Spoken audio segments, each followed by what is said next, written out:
we're going through an apocalypse. An apocalypse in its classic sense is all things hidden are being revealed. Okay. The truth wants to be revealed. It wants to be told. As Christians, we understand that truth is Christ, literally a man. That's the truth. The truth wants to be expressed. It has to be, right? Lies can only work for so long, and then they kind of almost upend themselves.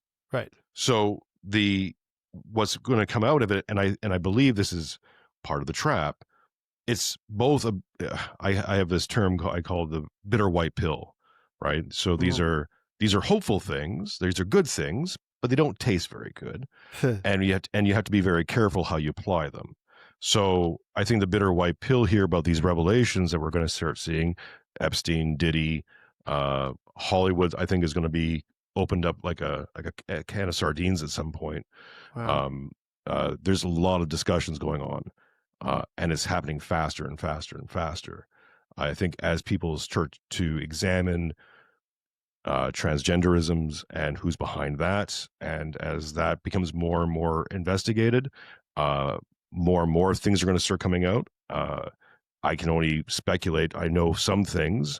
We'll keep that conversation kind of loose for now.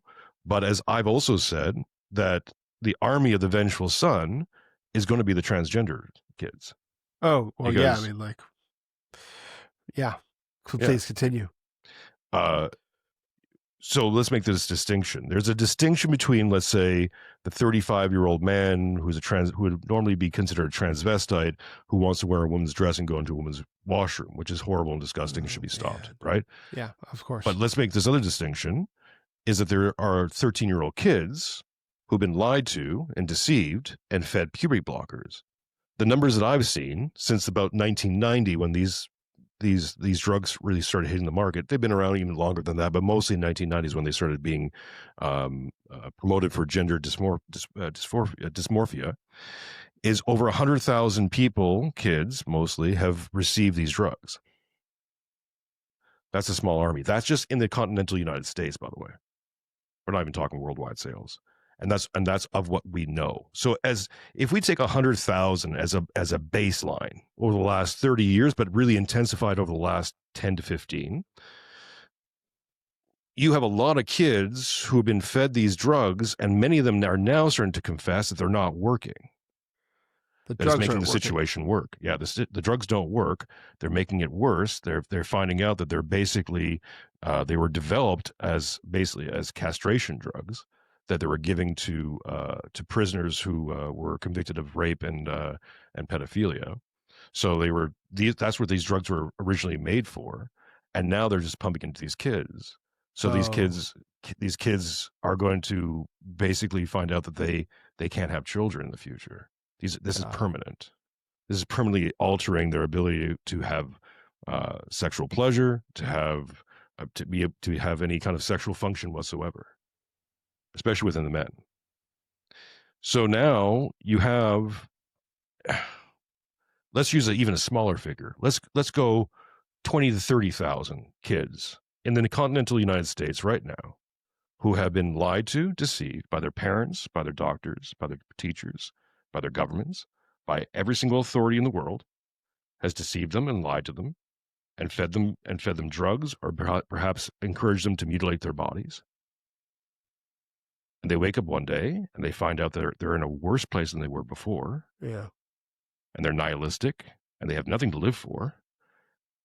And they live in a country where they can get a gun. Yeah. Vengeful Son. So the revolution finds its climax in the ultimate destroying the purity of the child. That's right. The ultimate degree of inversion. You have men who think they're women. You have children whose purity has been ruined in a society of institutions that have lied to them, from social media to medicine to sometimes even their own parents and schools. Everything is inverted, and guns are plentiful. And so you have a child army of terrorist cell foot soldiers. It's not, Chinese troops marching or landing en masse in California. It's not, Russia or whatever. It's not even necessarily like massive aggression, like military aged males, although, I don't mean to minimize the dangers of mass unchecked immigration in the United States or Europe, but the real threat are these totally inverted kids living in an inverted moral world. And you know what? It's really difficult to argue with you right now, particularly considering obviously what happened with Charlie Kirk and the associations of the shooter, Tyler Robinson, his proclivities, and all of the people around him. I'm hearing numbers up to 20 or so people, and organizations that have been funded by the UN appear to be tied to it also, at least tangentially. But you have the transgender shooter from just a week ago of this Catholic church in Minneapolis. You have the transgender shooter from the Presbyterian school in Nashville. Wasn't there a school shooting on the same day as Charlie Kirk as well? That obviously there was one in Colorado. I don't know the particulars to it. Unfortunately, it got buried pretty quickly. It did. I don't know if that's intentional or non-intentional. Yeah. But I haven't dug into it, but I would not be surprised if we find either it is a transgendered person or and somehow related to that. The list goes on. Have you ever heard of the Zizians? The what?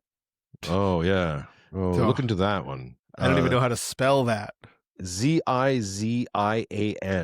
Zizians. Sorry, sometimes my French Canadianisms kind of creep in. The Zizian. They are a group, essentially a terrorist group of transgendered people, mostly male to female. And they've been responsible for multiple violent attacks. I think a few murders. Some of the lead guys have been jailed. But yeah, they are a militant transgendered organization, and they're just the tip of the iceberg.